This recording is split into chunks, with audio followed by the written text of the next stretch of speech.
Saan ho ang direksyon ngayon ng Senado under the leadership of SP Soto? Yun ho bang mga ginawa nitong nakalipas na administrasyon, ipagpapatuloy din o may bahagyang pihit po? Kumbaga para, ma-meet natin yung expectation ng publiko na kumbaga ang ating Senado ay wala hong pinapanigan at kumbaga walang iniiwasan o walang tinatakpan. Ayoko na magkumpara pero nasubukan na namin yung leadership ni Senate President Soto. Alam mo, ang isang parang katangian niya, yung consensus builder. Hindi siya nagde-decide ng siya lang o kaya dalawa lang, tatlo lang.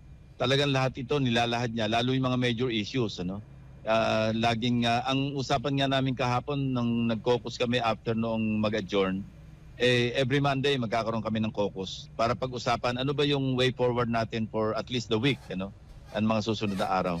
Ganon siya ang style ng leadership.